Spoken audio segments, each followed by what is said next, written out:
ஆங்கிலத்தில் புனைவல்லாத மிக எளிமையான மொழியில் எழுதப்பட்ட ஒரு புத்தகத்தை வாசிக்கணும்னு சொல்லி தேடிட்டு இருக்கீங்கன்னா அப்படின்னு உங்களுக்காக தான் அந்த பாட்காஸ்ட். தொடர்ந்து கேளுங்க. நண்பர்களுக்கு வணக்கம். இந்த பாட்காஸ்ட்டில் நான் பேச போகிற புத்தகத்தோட தலைப்பு ப்ளஷர்ஸ் ஆஃப் ரீடிங். பிரேம்பால் சர்மா அப்படின்றவர் எழுதியிருக்காரு. இது ஆங்கிலத்துக்கு மொழிபெயர்த்தவங்க பேர் அர்பிதா சென். பிரேம்பால் சர்மா இந்திய ரயில்வே துறையில் உயர் அதிகாரியாக பணியாற்றிட்டு ஓய்வு பெற்றார்.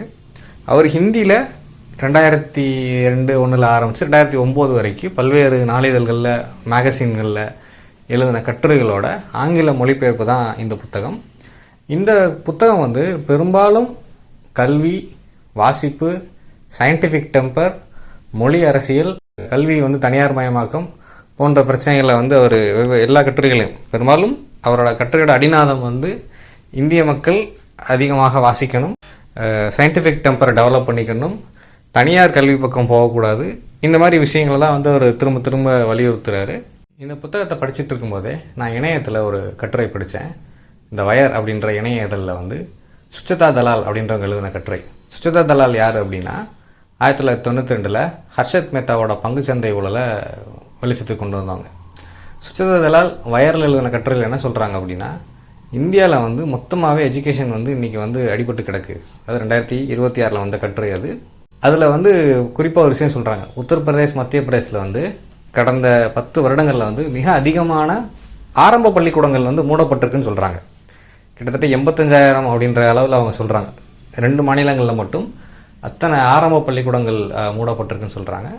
அதில் அதிர்ச்சியான செய்தி ஒன்று என்ன அப்படின்னா, சர்வசிக்ஷா அபியான் அப்படின்ற ஸ்கீமுக்கு கீழே இந்த ஆரம்ப பள்ளிக்கூடங்களுக்கு புத்தகம் அச்சடிக்கப்பட்டு இந்த சம்பவம் நடந்து 2025 தான். இந்த புத்தகங்கள் அந்த மாணவர்களுக்கு போய் சேராமல், இலவச புத்தகங்கள் அந்த உரிய மாணவர்களுக்கு போய் சேராமல் மார்க்கெட்டில் எடைக்கு போடப்பட்டிருக்கு. சந்தையில் பழைய பேப்பர்கள் வாங்கக்கூடிய கடையில் கிலோ 4 ரூபாய்க்குன்ற மாதிரி இதில் ஒரு மிகப்பெரிய ஊழலே நடந்திருக்கு. இந்த செய்தி சமீபத்தில் வெளியில் வந்திருக்கு. இந்த வருடம் பிறந்த போது 2026 டெல்லியில் நடந்த ஒரு ஏஐ சம்மிட்டில் டெல்லியில் உள்ள ஒரு பல்கலைக்கழகம் பண்ண கூத்து உங்களுக்கு ஞாபகம் இருக்கலாம். அவங்க ஒரு ரோபோ பொம்மையை வாங்கி வச்சுட்டு அதை அவங்களே செஞ்சதாக கதை விட்டு மாட்டிக்கிட்டாங்க. அப்போ இந்த புத்தகத்தில் உள்ள கட்டுரைகள் எல்லாம் 2009 முடிவுக்கு வந்துடுது. அதுக்கு முன்னாடி எழுதப்பட்டது தான். அவர் கவலைப்பட்ட நிறைய விஷயங்கள் இன்றைக்கி எப்படி அப்பட்டமாக உண்மையாயிருச்சுன்னு சொல்லி தெரியுது. கிட்டத்தட்ட 16 வருஷங்கள் கழித்து அவர் என்னெல்லாம் இந்திய மக்கள்கிட்ட இல்லை, இதனால் என்னெல்லாம் நஷ்டப்பட்டுருவோம் அப்படின்ற மாதிரி அவரோட அந்த பயம் அதில் இருந்துகிட்டே இருக்கு. அவர் வெஸ்டர்ன் ஊபியை சேர்ந்தவர் தான். மேற்கு உத்தரப்பிரதேசத்தில் ஒரு இடத்துல பிறந்து வளர்ந்தவர். ரொம்ப ரொம்ப சாதாரணமான விவசாய குடும்பம் தான். தன்னோட கல்வியால் மட்டுமே படித்து வாழ்க்கையில் மேலே வந்தவர். அவர் படிக்கும்போது இருந்த ஒரு மிகப்பெரிய கல்லூரி 2005 அந்த டைம்லேயே, அதுக்கு முன்னாடியே கைவிடப்பட்டுருச்சு, ஆட்கள் இல்லாமல் அது கிடக்கு அப்படின்றத அவர் அந்த 2005 வாக்கில் எழுதப்பட்ட கட்டுரையில் அதை சொல்கிறார்.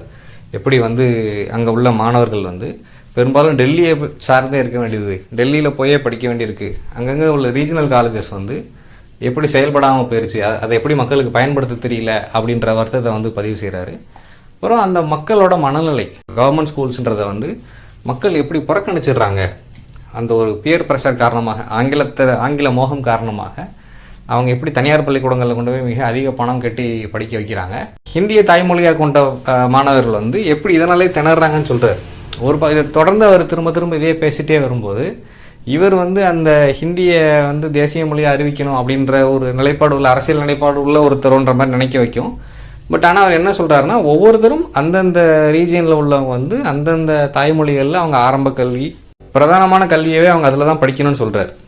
ஆங்கிலத்தை மொழியாகத்தான் படிக்கணும்னு சொல்லிட்டு அவர் ஒரு கட்டுரையில் ஃபின்லாண்டை மேற்கோள் காட்டுறார். ஃபின்லாண்டில் உள்ள மாணவர்கள் 10 வயசு 11 வயசில் தான் இன்னொரு லாங்குவேஜை படிக்க ஆரம்பிக்கிறாங்க. அந்த 10 வயசுக்குள்ளே அவங்களோட தாய்மொழியில் உள்ள பேசிக்ஸ் அவங்க படிச்சிடறதுனால அவங்களுக்கு இன்னொரு மொழியை கற்றுக்கிறது எளிமையாக இருக்குது அப்படின்ற ஒரு டீட்டெயிலையும் சொல்கிறார். அப்போ இங்கே இந்தியாவில் ஆங்கில வழி கல்வியை வைத்து நடக்கக்கூடிய வியாபாரத்தை பல கட்டுரைகள் அவர் வெளிப்படுத்தியிருக்காரு. வாசிப்பால் அவர் அடைந்த லாபம், அவர் முதல்ல ஒரு பிரைமரியாக ஒரு தேர்வு எழுதி ஒரு அரசு வேலைக்கு வந்துடுறாரு. டெல்லியில் இருக்கும்போது சிவில் சர்வீஸ் தேர்வு எழுதலான்னு சொல்லிட்டு அங்கே உள்ள நூலகங்களில் போய் படிக்கிறார். Delhi university library, Delhi public library. அதுபோக அன்றைக்கு 1970களோட கடைசி பகுதியில் டெல்லியில் இயங்கின ஒரு டசன் லைப்ரரிகளையாவது அவர் ஒரு கட்டுரையில் குறிப்பிடுறார். அந்த லைப்ரரிகளில் அவருக்கு கிடைத்த புத்தகங்கள் அது எவ்வளோ அப்டேட்டடாக இருந்துச்சு. அதாவது இன்றைக்கி இருக்கிறத விட இந்தியா அன்றைக்கி பல மடங்கு ஏழையாக இருந்தது 1970கள் 80களில். அந்த சூழ்நிலையிலையும் அறிவுக்கு அன்றைக்கி டெல்லி மாதிரி ஒரு மாநகரத்தில் அறிவு தேடல் கொண்ட ஒருத்தர் வந்து தேடி படிக்கிறதுக்கு எவ்வளோ விஷயங்கள் இருந்திருக்கு அப்படின்னு சொல்லி அவர் சொல்கிறார். அப்போ இன்றைக்கி இதை 16 வருஷத்துக்கு முன்னாடி எழுதப்பட்ட கட்டுரைகளை இப்போ நம்ம 2026 வாசிக்கும்போது என்ன அந்த ஃபால் ஆஃப் ஸ்டாண்டர்ட்ஸ்ன்றது என்ன அப்படின்றது நமக்கு அப்பட்டமாக தெரிய வருது. ஸோ இந்த புத்தகம் உங்களுக்கு இந்தியாவில் ஒரு காலகட்டத்தோட அவர் ஒரு சீனியர் பியூரோக்ராட், சீனியர் ஒரு அதிகாரி அப்படின்றதுனால அவர் பிறந்ததுலேருந்துன்னு கணக்கு வச்சுக்கிட்டா இந்திய சுதந்திரத்துக்கு பிறகு இந்த புதிய நூற்றாண்டு வரைக்கும் இந்திய கல்வியில் நடந்த மாற்றங்கள் என்ன, இந்திய மக்கள் மனநிலையில் வந்த மாற்றங்கள் என்ன, கல்வி வந்து எப்படி வந்து இன்றைக்கி வந்து ஒரு வியாபார பொருளாக மாறி அது வந்து கடைசியாக வந்து ஒரு வேலைக்கு போவதற்கான ஒரு கருவியாக மட்டுமே சுருங்கிருச்சு, மக்கள்கிட்ட சயின்டிஃபிக் டெம்பரை உருவாக்காமல் ஒரு பொது பார்வையை உருவாக்காமல் அது வேலைக்கான ஒரு இதாக மட்டுமே சுருங்கிட்டதை அவர் நிறைய இடங்களில் மென்ஷன் பண்ணியிருக்காரு. நீங்கள் தொடர்ந்து ஆங்கிலத்தில் நல்ல புனைவு நூல்கள், புனைவு அல்லாத நூல்கள் படிக்கிறவராக இருந்தால் இந்த ஆங்கிலம் வந்து உங்களுக்கு சலிப்பூட்டக்கூடும், ஒரு மாதிரி தேய் வழக்காக கிளிஷேவாக தெரியலாம். நீங்கள் எவ்வளவா வாசித்ததில்லை, முதலாக புதுசாக வாசிக்க போகிறீங்க அப்படின்னா இது உங்களுக்கு சுவாரஸ்யமாக இருக்கும், ரொம்ப எளிமையாகவும் இருக்கும். வாய்ப்பு இருந்தால் வாசித்து பாருங்கள். இதை வெளியிட்டவங்க வந்து நேஷ்னல் புக் ட்ரஸ்ட் தான். இவ்வளோ நேரம் பொறுமையாக கிடையாது. நன்றி, வணக்கம்.